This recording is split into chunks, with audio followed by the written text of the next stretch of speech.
CONAFOD RDC, Conseil national de fourrage des ONG humanitaires. Le premier symposium avait comme objectif d'avoir une compréhension commune de la localisation.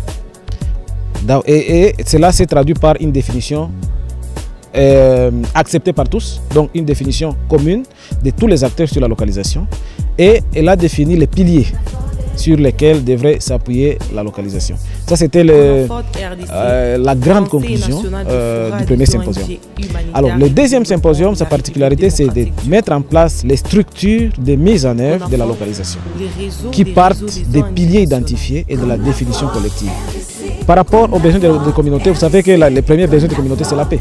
C'est la paix, et c'est la paix qui est la cause de tout ce qu'il y a comme déplacement, tout ce qu'il y a comme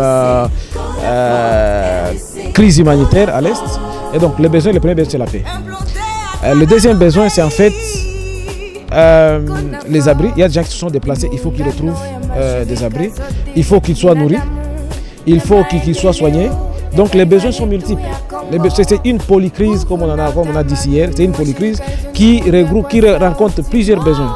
Les besoins en termes de paix, les besoins en termes de soins médicaux, les besoins en termes de moyens de survie et les besoins en termes de sécurité tout simplement. Donc les besoins sont énormes et on peut dire que tous les besoins sont là.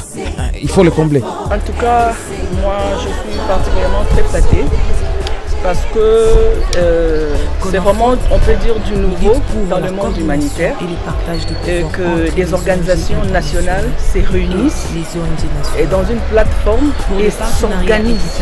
Je suis très flattée d'abord pour cette organisation, le CONAFOD. Nous avons été beaucoup enrichis. Nous saluons déjà les efforts de notre coordinateur, de Joseph Kakissini, qui a vraiment réussi à nous mettre tous ensemble. Et ici, il ressort des résolutions qui placent les ONG nationales au centre de la réponse humanitaire.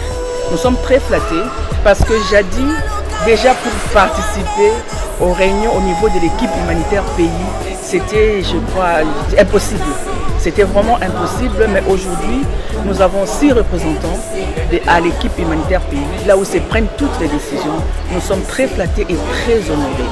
Et nous voulons vraiment que ces résolutions aboutissent, que tout ce que nous prenons ici comme résolution en consensus puisse vraiment avoir des effets sur le terrain. C'est vraiment, nous voulons que le bénéficiaire final, qui est donc la communauté, puisse vraiment se réjouir de cette approche de la localisation.